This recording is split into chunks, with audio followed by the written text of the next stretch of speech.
Totally. In 5, 4, 3. Today we're going to be talking about healthy swaps while I sit here and eat my chocolate chip cookie. But it is paleo. Good morning. Hold on. I can't say hi to you yet. Okay, we're good. We're good. All of our electronics are up.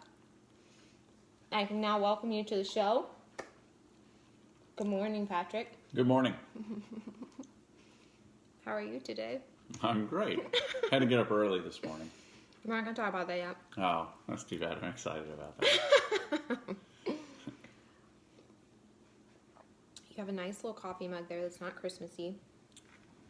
It's on shh right now. See? Mm-hmm. It's probably backwards. It says shh almost and now talk. Yeah. You actually got that for me, but it's wildly appropriate. Mine is Christmassy and it has a little Santa Claus and it says ho ho ho. So, do you want another cookie? No.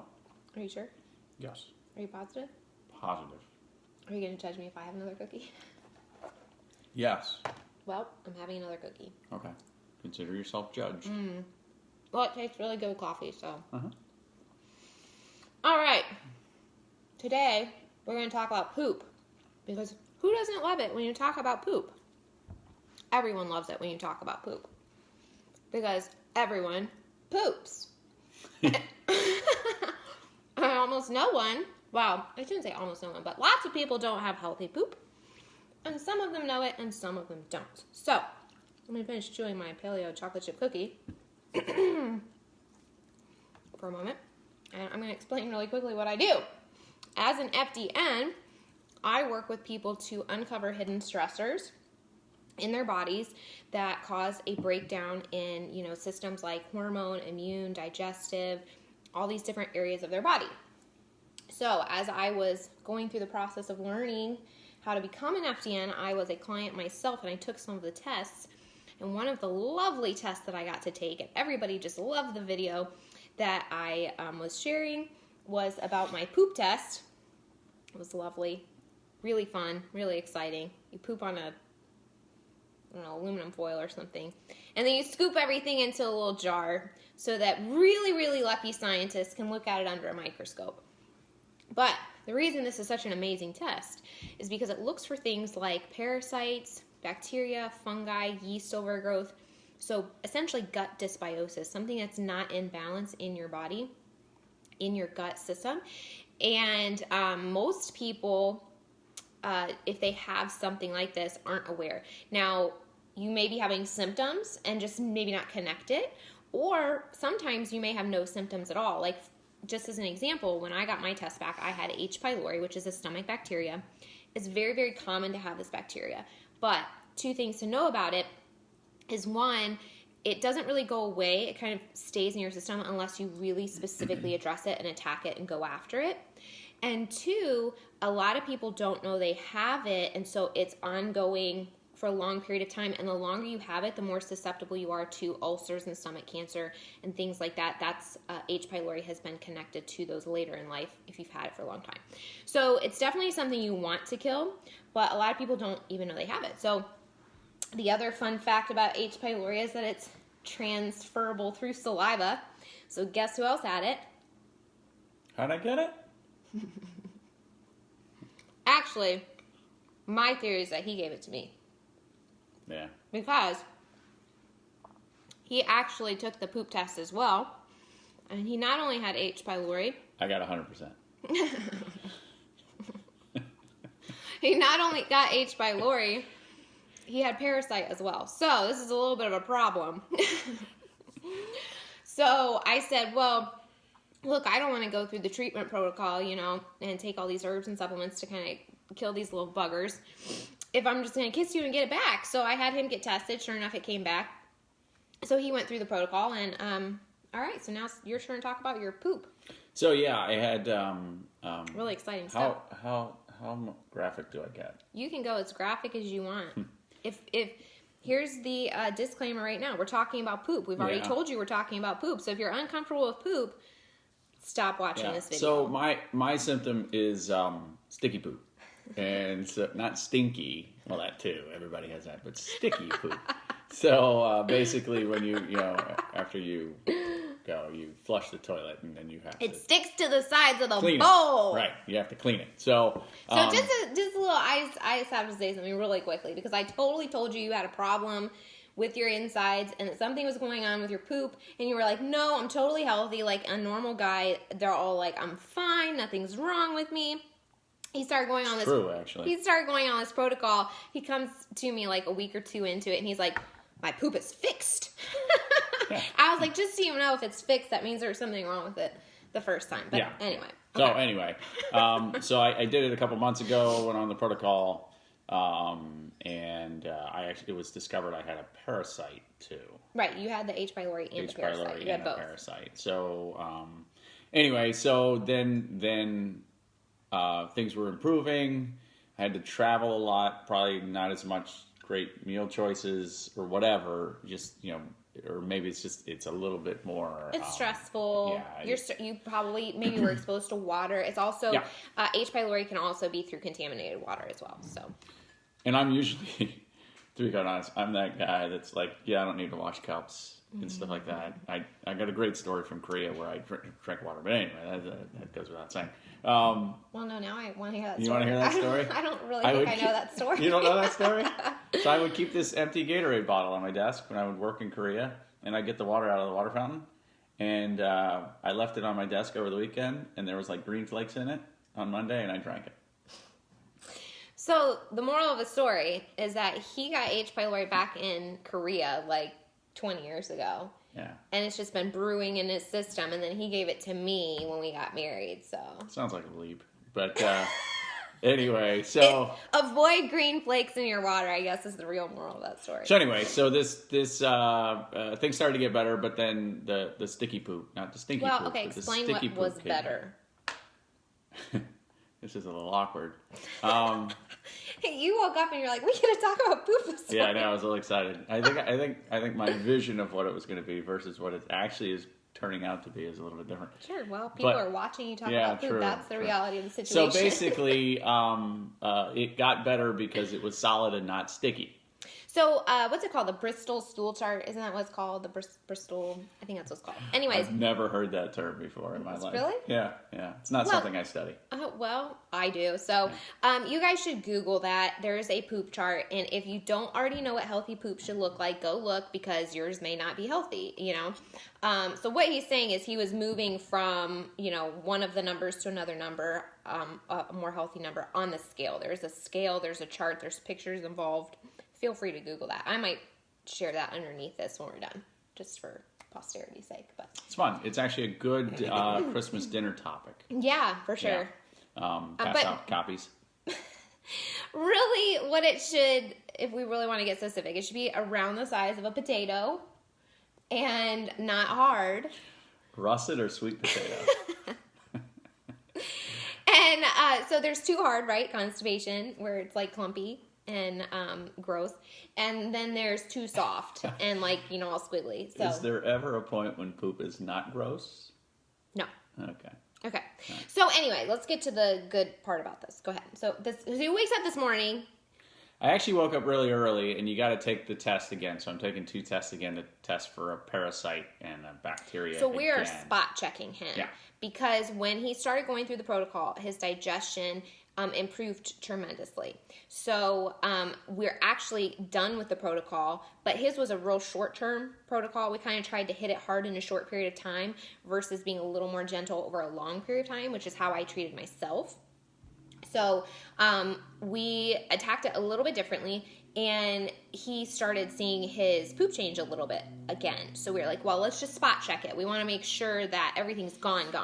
And if it's gone, then this could maybe be related to food sensitivities or something completely different, But if it's not gone, then we want to, reapproach the protocol. And one of the things we would do in that situation is a gallbladder flush, because H. pylori specifically can get into your gallbladder and live there as well. So when you kind of kill everything in your stomach and small intestines and things where they might be, if they're stuck in your gallbladder, they can kind of wiggle their way out and kind of repopulate if you're not doing the right things. So that's one of the things that we may address if we find that it hasn't been fully killed yet.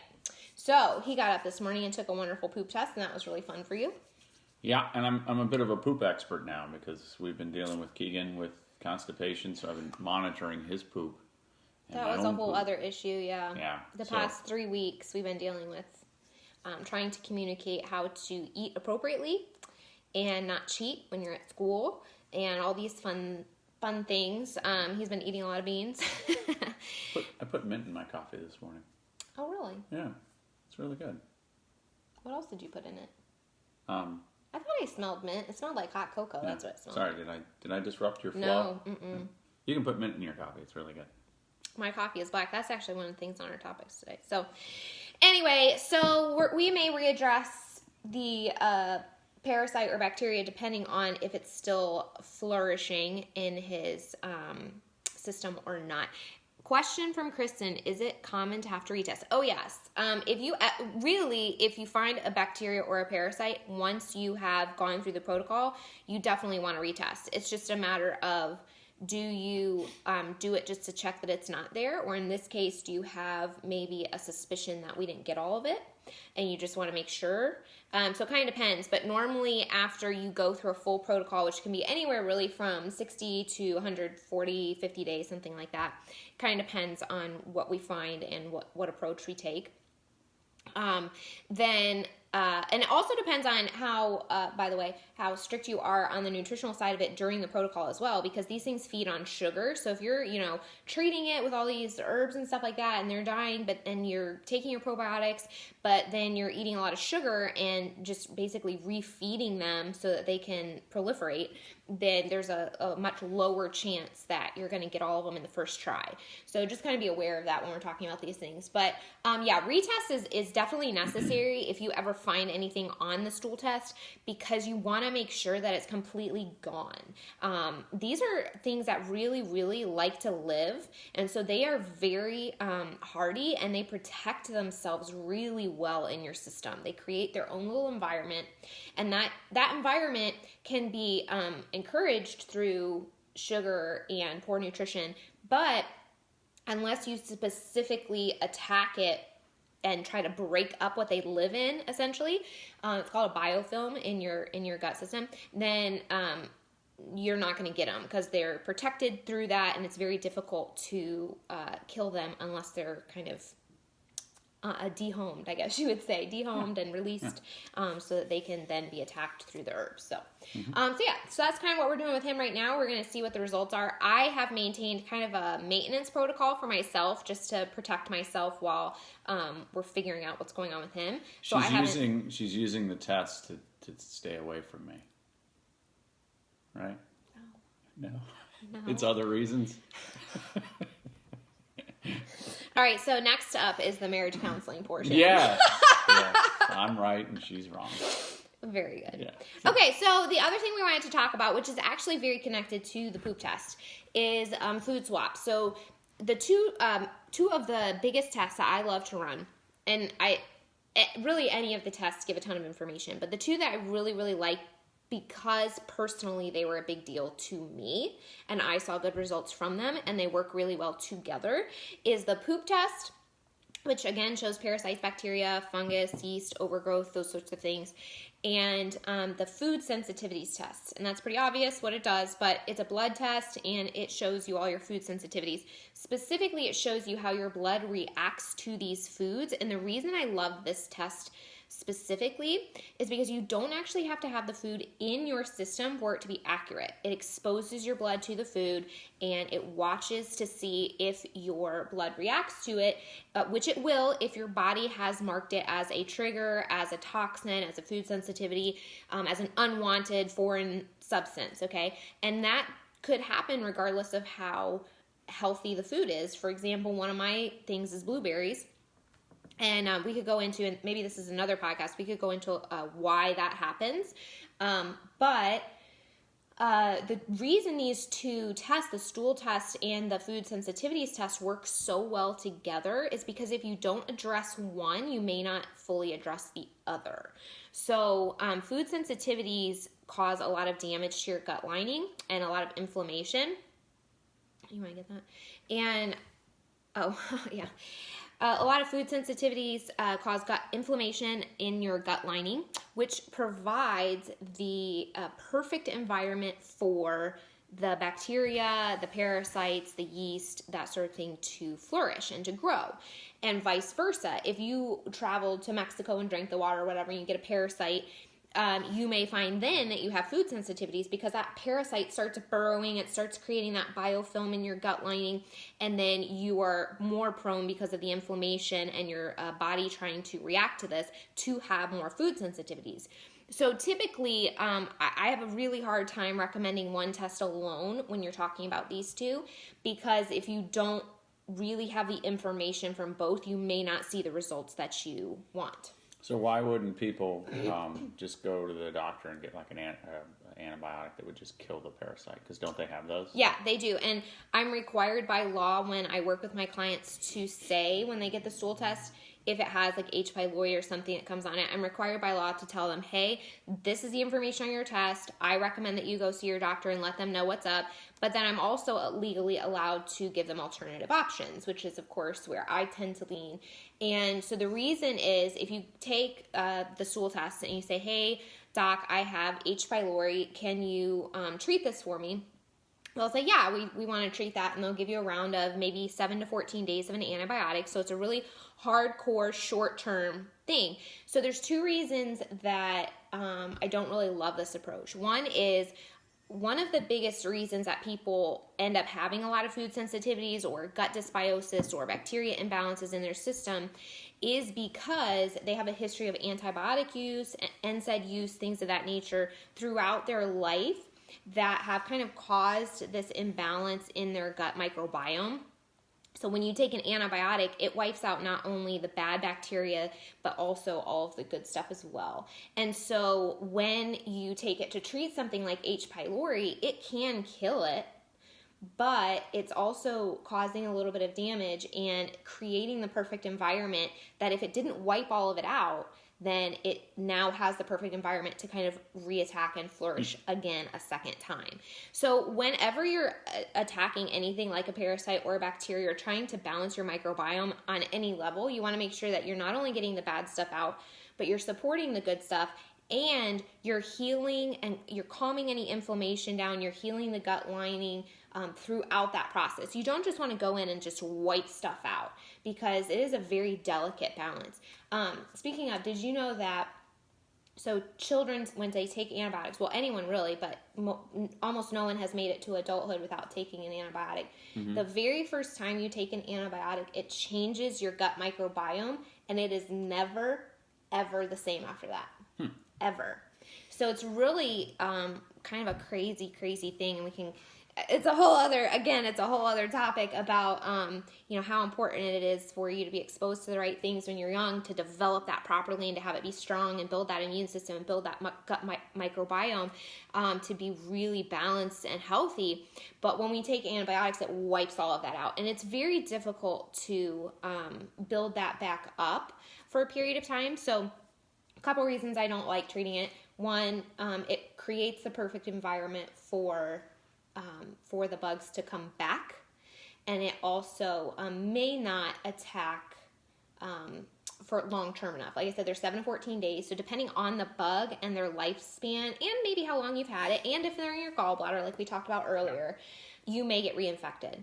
And not to say that again, like we were talking about earlier, not to say that that's not a possibility when you treat it naturally and holistically like we did. Like obviously we're retesting to see if it's still there, but it's just a much more gentle process. So if we have to reapproach it with another protocol, an herbal protocol, it's not like taking 2 rounds back to back of antibiotics. You're not going to have the same reaction internally. It's a much more gentle process. So while it's very effective, it's way easier and way more gentle on your insides, and it allows the good gut bugs to live and to flourish as well through the process, which is super important. Out with the bad, in with the good. Yes.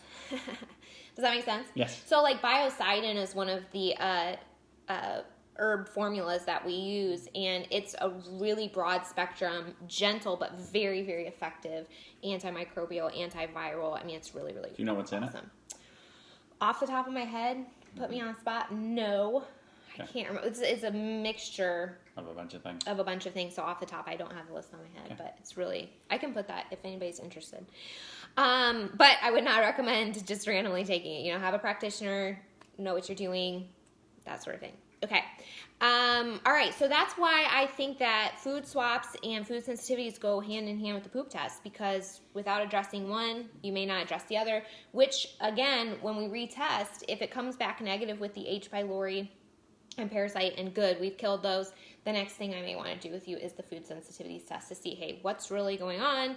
Are we maybe eating something that I'm not sensitive to, but lo and behold, maybe you are.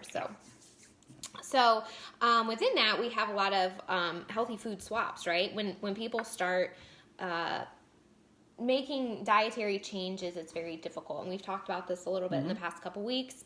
But the other day, I had one of my clients receive her food sensitivities test. Right. And it's very overwhelming. And I remember feeling that when we started making all the changes. So I wanted to talk about some healthy food swaps, just in general, whether you have food sensitivities or not.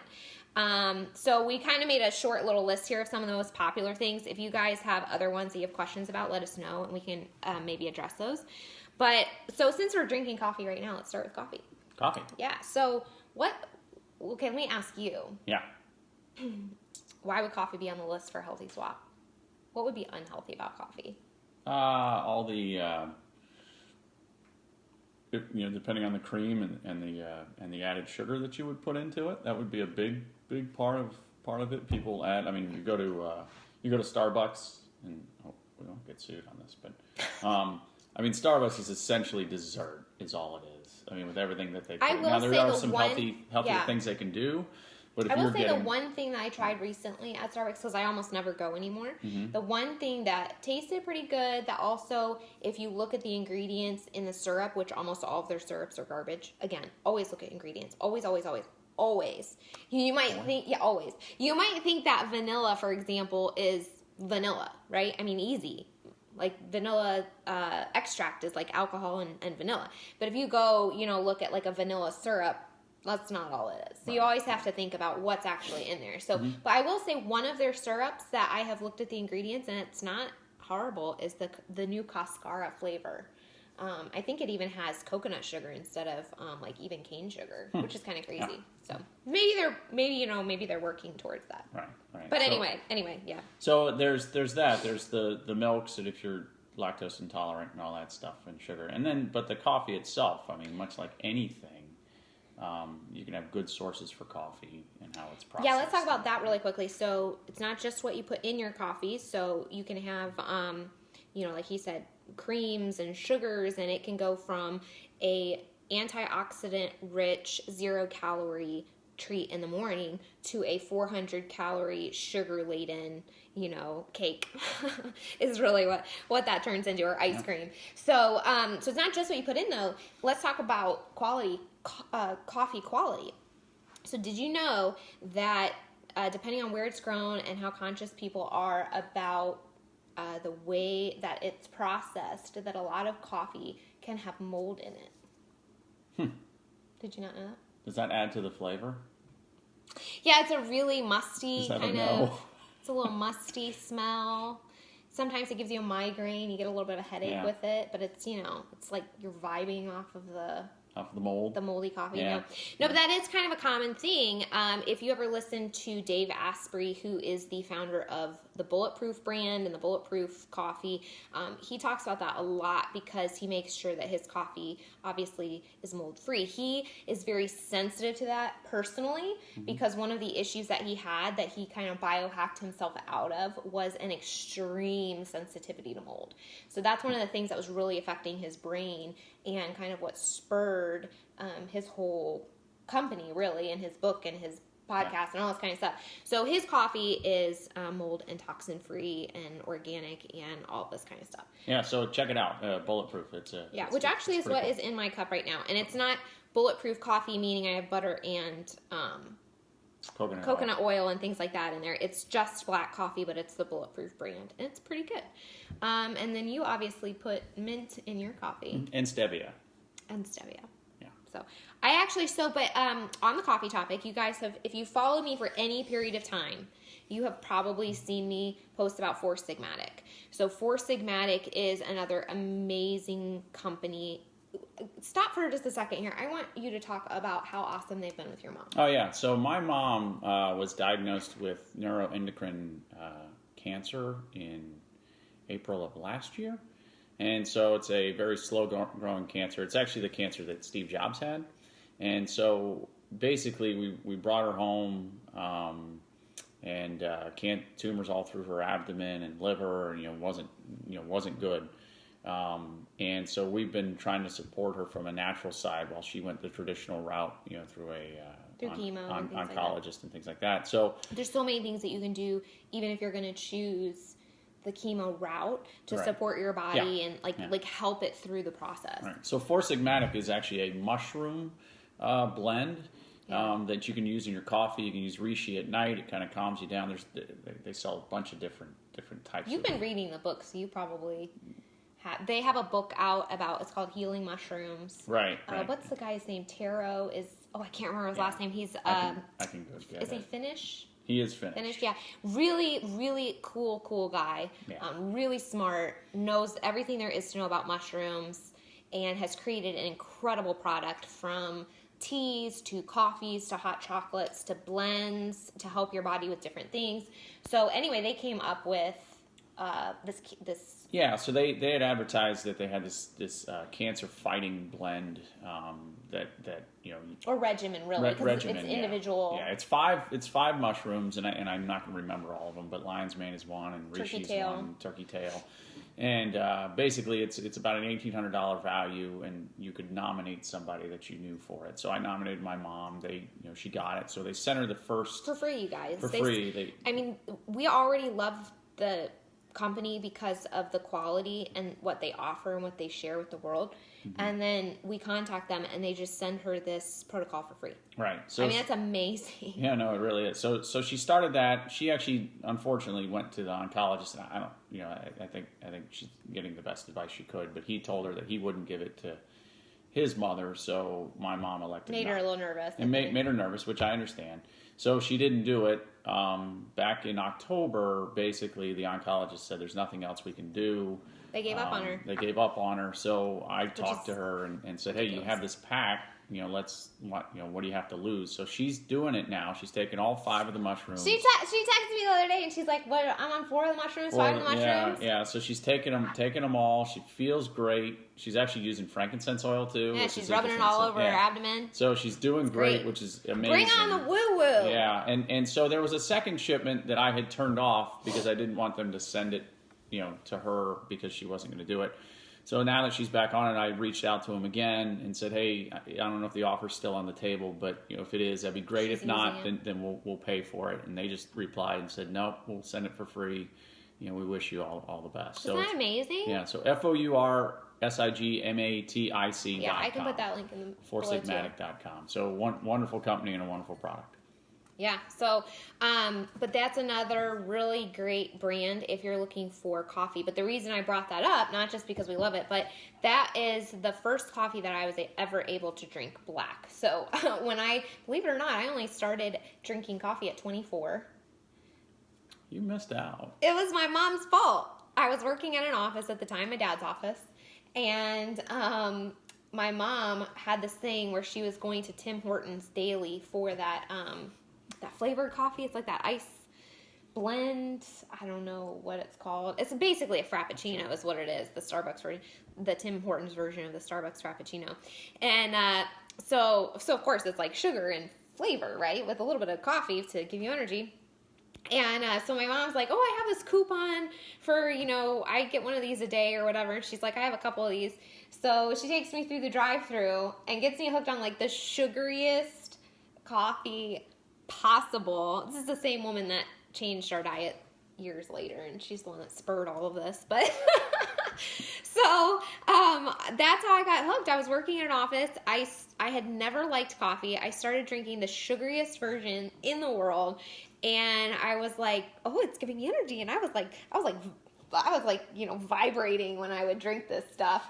So then I started getting it like every morning, and that's how I got hooked on it. So I started off like super sugary, so I was never really a fan of black coffee until I tried Four Sigmatic. I think it's the Lion's Mane blend. Yeah, Lion's Mane and Chaga. Yeah, and it is just a treat. It's you really want to make it more like a shot of espresso, so about an inch of water in your cup. It's dissolvable, so you just heat the water and pour the packet in. Super, super good. So that's how I started drinking black, and then now I can kind of drink other brands. But again, you want high quality, so look for organic brands that you trust. And, grind your own at home if you want.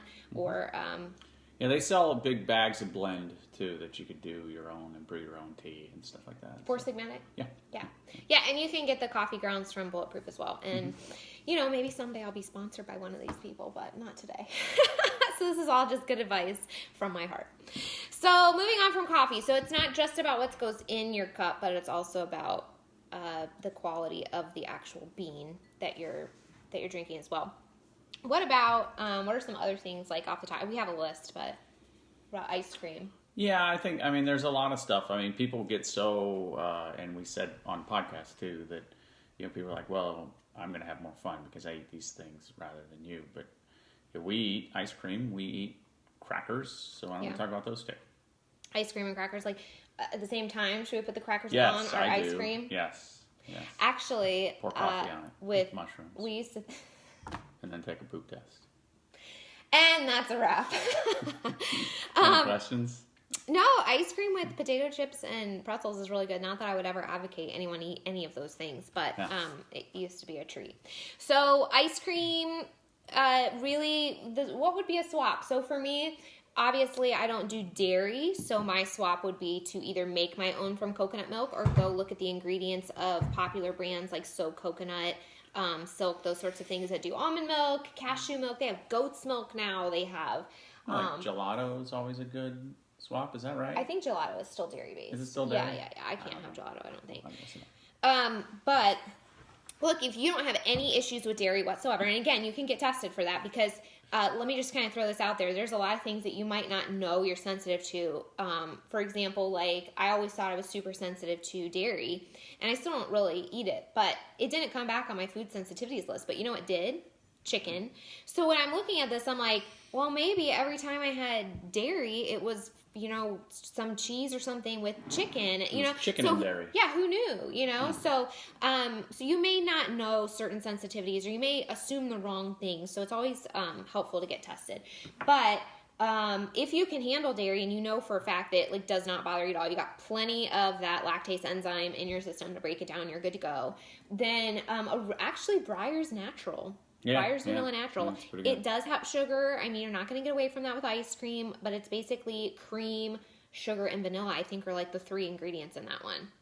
So just, my thing is always to look at the ingredients. Always. It doesn't matter where you're at on your journey. If you're just starting or you're like super deep into it, always, always, always, always, always, always, always look at the ingredients. Yeah.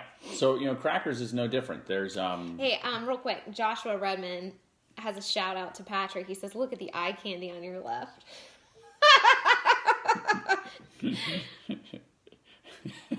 I got you, Joshua. That's funny. Yeah. Okay. So on crackers, same thing. You got to look at the ingredients. We use Nut Thins. We get the Nut Thins brand. And Simple Mills. Simple Mills is my favorite. I think it tastes better than Nut Thins, and it actually has better ingredients. Well, they're relatively comparable. In Nut Thins, right? There's something I can't eat in Nut Thins. I can't remember off the top of my head what it is. But Simple Mills is literally certain flavors like the salt is like 5 ingredients. And it's cassava flour, I think, is the base of it, which is pretty cool. I think cassava is a root vegetable. Mm-hmm. So it's kind of neat. There's all these things that are kind of coming out. You can find these at Kroger. Yep. Right? No, they're not at Kroger. Whole Foods is where we found Whole them. Foods, I think they're also at Costco. Yeah. Online, of course. If you do anything crunchy like Thrive Market, you're going to find them. You know, the one thing that you got to remember when you start to go into swaps, you know how you would get the bag of goldfish or like the barrel of pretzels, and it was like enough to feed like a small army. You know, you're not really, when you start making some of these swaps, like even with the ice cream, you know, you can go buy the big tub and it's like half of it's hydrochloric acid and maybe some sugar and some, you know, and it's like this big. You know, a lot of these ingredients, acid. I'm just saying, I mean, it's like full of garbage. But I mean, as you start to get healthy, you'll find that the sizes are smaller. So like the boxes of crackers are smaller. So it's just something that you have to keep in mind as you go. But yeah, as you make the Right. transition, you shouldn't be eating most of those things anyway. Right, So right. it's still a treat. Mm-hmm. It's not like, so if you're going healthy, yeah, you want to make a healthy swap, but you're also not, if you're eating ice cream every day after dinner, like, no, you don't want to do that. It Right, doesn't matter right. if it's quote unquote healthy Yeah. ice cream or not. That's not a good choice for you. Because you have it in your Starbucks coffee in the morning, 800 calories.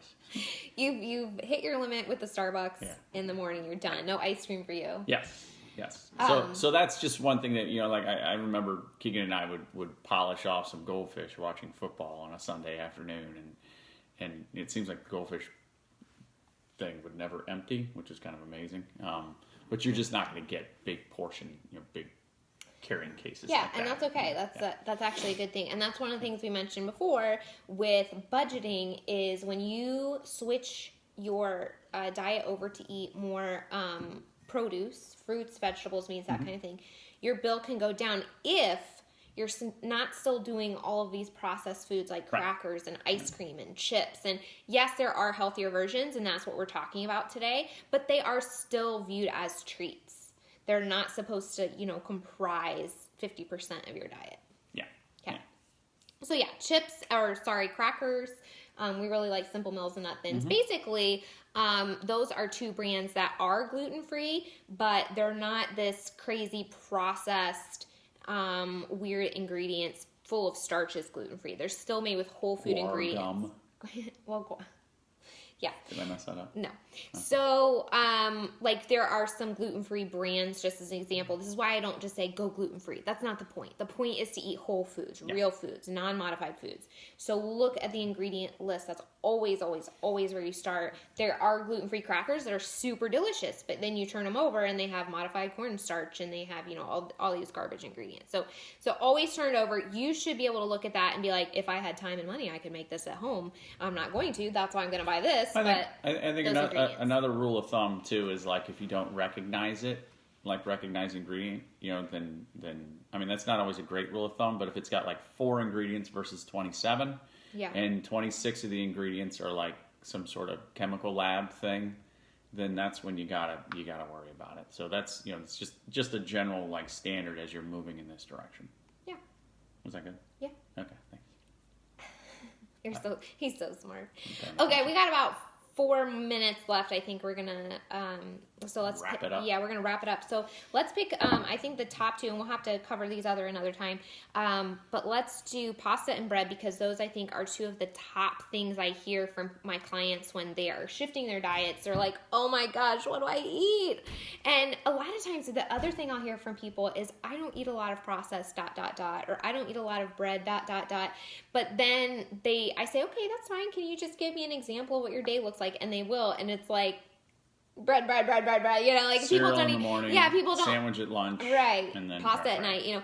Yeah. And that's okay. It's just a thing of becoming aware and making small changes. We didn't get where we are. We're not done, by the way, but we didn't get where we are today overnight. This has been like a 5-year process, and it's been baby steps right along the way. So, I keep going back to chips. Pasta and I bread. guess I really want to talk about chips today. Pasta. Pasta and bread. So pasta, there's a couple swaps that I recommend. So if you want to go like hardcore, then swap it for vegetables. You can do zoodles, which are zucchini noodles. You can either make those at home, or you can get them from Whole Foods pre-made, which is normally what we do because it's easier and I don't have a zoodler. But if you want to get a zoodler, make zoodles. Spaghetti squash is another great one. It's really good, actually. It is really good, and Yeah. you just pop it in the oven. It shreds just like spaghetti. And normally, let's be honest, I mean, there are some picky eaters out there when they want, you know, the noodle texture, but 9 times out of 10, what you're tasting in a pasta dish is what? The sauce. Yeah, the sauce and the meat. So if you are really obsessive about your noodles, I'm sorry, there's probably not something out there that's going to be great for you. But if you just like the flavor of pasta, if you like that big bowl and you really like that, tomato and meat and spices and lasagna and things like that, the vegetables are an amazing swap. If you are sort of picky, but you can handle change, then I recommend rice and quinoa pasta because those noodles are very similar in texture to wheat pasta, and they will give you like a really good substitute without the wheat flour. Mm-hmm. We've tried. There's bean pasta out there. I mean, just go to your local store, your health food store. I mean, there's rows of options now. What about, can I ask a question? I guess I ask a question. So a lot of times you hear people have been told, well, I just eat whole grain pasta. That's another podcast. Is that another podcast? So can you address that just real quickly? What is your question? Well, people will say, well, no, I don't eat bread, but I don't eat white bread. I eat my wheat doctor bread. told me to eat whole grain, and then they feel happy because because whole grain has an appearance of being healthy. Okay. You want to answer your own question? No, not really. Okay. All right. So really your question is, why would I go gluten-free? Is really because that's right. Or well, I think how do you address that? Because I've seen some people go, I'm actually I'm pretty much gluten-free, but I just only eat whole grain bread. Oh, well, that's not gluten-free, first of all, like at all by any stretch of the imagination. Yeah. It's the same ingredient. You just have it less processed. There's literally nothing different about it. It's like brown rice versus white rice. It's the same product. It just doesn't have the shell on the outside of it. Okay. So I think normally when people say go for whole grains, it's because they're like, oh, it's got more vitamins and fiber in it. When in reality, and I'm just going to use rice as the example because this is something I'm familiar with, brown rice, if you are someone like me who has food sensitivities and gut sensitivities and things like that, is actually worse for you than white rice because most of the gut irritants in rice are in that shell, that whole grain shell. That makes it brown. Yeah. So I still eat rice and it doesn't seem to bother me, but it's white rice and that's the only rice I eat. And if I buy it, it's organic, blah, blah. But so whole wheat is zero different from white bread, except that it's like in that whole grain form still, but it's still genetically modified. It's still been hybridized to the point where it has way more gluten than it did, 50, 60 years ago. And it still spikes your blood sugar more than table sugar and a Snickers bar. It still has dramatic effects on your well-being. It still causes inflammation in your gut. I mean, it wreaks havoc on your blood sugar.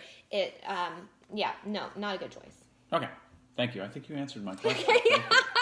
I'm glad we could take this. All right, good. So I would choose rice, quinoa, or preferably, if possible, vegetables in place of noodles. That would be my personal recommendation. By the way, I have an amazing zucchini lasagna recipe that is really awesome. And it's just sliced like zucchini and squash. Those are the noodles. And again, you're really tasting the meat. And what's nice about the zucchini and the squash, though, it does give you a little bit of that texture, that crunch. It makes me feel good because I feel like I'm getting my vegetables. Yeah, it's always nice. I love those dishes where like 90% of it's vegetables, but it doesn't taste like vegetables. Yeah. All right, so the last one is bread. Bread is probably the number one thing when I work with people. They're like, oh my goodness, bread. And I am just here to tell you that if I can do it, you can do it, because I was a certified breadaholic when I started this journey.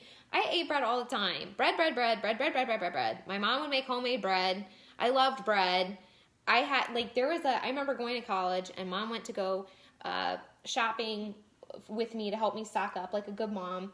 And there was like this one kind of bread that was like extra fluffy, and it was all like, quote unquote healthy bread that had all the good stuff in it, the seeds and all of the, whatever, 7 grains or who knows. But it was like that super soft bread. It was like amazing. And of course it was like $2 extra a loaf. So, I love bread is the point. So if I can go, I haven't had a piece of bread in 5+ years. It does not bother me. I do not miss it. I do not crave it. I do not have any issues with it. If I can do it, you can do it. And let me just ask you a question. If you can't do it, why are you letting a food control your life? Are you an alcoholic with your bread? People are so weird about it. I mean, seriously. Like, they're like, oh, I could never do that. Why? You're literally giving food control over your brain. Yeah. Like, why, I could never give this up. Why? Why? If you find out something's not good for you, why can you not give it up? You know what I'm saying? Like, why? It's like as simple as that to me. It blows my mind sometimes. People are like, oh, I could never do this. And well, people have actually even said that to you. They're like, oh, you might live longer, but I'm going to be happier. I'm going to have more fun. I'm going to have more fun. I'm sorry. Dying for the last 30 years of your life and having dementia is not fun. So if I can find a way to avoid that by feeding my brain the right foods, then I'm sorry, I'm going to do that. So, joke's on you in 50 years. But yeah, and that's the thing. It's definitely people feel that dying, I think when they're younger, dying is just this moment that just happens. You wake up in the morning and then by noon you're dead. But it's not that way for most of us. Most of us, get our joints get a little bit weaker and stuff like that. So people talk about achy joints all the time as like just a sign of aging, and it's so hard to hear these things and to listen to these things because I just want to hold them and say, no, you don't have to feel this way. Right, this is not part of the normal aging process. PMS is not normal, ladies. Like, you don't need to have that. Guys, you don't need to have, a 10-pound weight gain from 40 to 50. Like, that's not normal just because you're aging. Something is breaking down, and all of those things are avoidable. So we want to live until we die. We don't want to die for 50 years ahead of time. So it is just kind of a mentality, and that's kind of where we come from. But in regards to substitutes, we like to make our own. So first of all, again, like we were talking about the ice cream, when you make the switch, it's not that you're having it every day. But if you do have a treat, there are totally easy ways to do this. My favorite recipe, well, I'll give you two ways to do it because let's be honest, we sometimes don't have time and we do want to have something we can toast, right? Like something in the freezer. Eben bread. How do you spell that? EBAN. Very good. Is the best brand that I have found. And again, it's because if you look at the ingredients, they're whole food ingredients. They're not these crazy, like if you go to, what's that one brand? Udi's. Yeah. There's a lot of extra stuff. Starches spike your blood sugar just like wheat flour does. So you don't want to replace one with the other and still be on that roller coaster. So if you get Eben's, they tend to have whole food ingredients. It's a much better quality bread. But, so that's one option. You keep it in your freezer, you get it out, you toast it. Better option than quote-unquote normal bread. But what I like to do is make our own if we have it as a treat. And that's made with, if I can remember off the top of my head, like flax, almond flour, coconut flour. But what's so nice about it is I literally mix all these ingredients in a bowl. I stick it in a bread pan. It's done in like 30 minutes. I mean, it's the easiest thing in the world. And it doesn't take me any time to do. And it's really soft. It's really flavorful. If you just are craving something with butter or jam or whatever on it, it's awesome. So there's one thing out there, and it's kind of not bread, but it's kind of bread a little bit. But it's one of my favorites, and I was actually researching it a little bit. But it's chickpeas, and it's amazing. They actually have chickpea flour. Oh, yeah. Yeah, and so we make these chickpea brownies.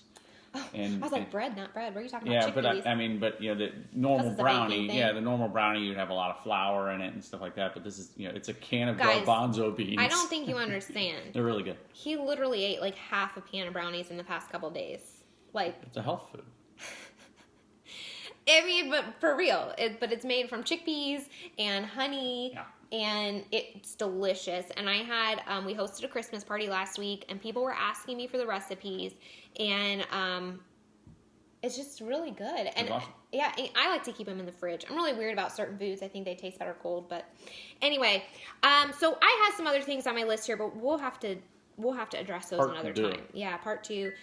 Caffeine, sugar, milk, things like that. If you have other things that you want us to talk about, I would love to address those in future podcasts. But we just want to thank you for being here, and thank you for watching us be silly and drink coffee together and listen to us talk about things that we are really passionate about and helping other people get healthier. And if you guys need any support or encouragement, I have a free Facebook group. It's called Stop Dieting and Live Your Life. I will also post the link to that either above or below this recording.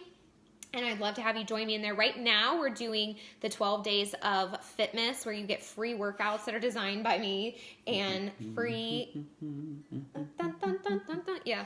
And you're also getting a daily holiday recipe swap. So if you're looking for some things that you need for your holiday party coming up, those are in there. You're going to get free PDFs to print out and keep for life.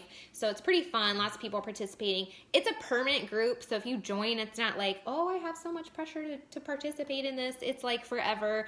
I'm going to post daily tips and recipes and encouragement. And it's just a place where you guys can get support and also information on things that are coming up, with me down the pipeline. I have a program coming out in January that I'm really excited about. It's all about your gut health, things that we're talking about here with the testing. It's going to be available to you guys. So yeah, plug into that. It's free. It's lots of information. And then of course, your support here is really valuable. So like this, comment, let us know your thoughts, and we would like to continue doing this. Yes. For you. Yes. Yeah.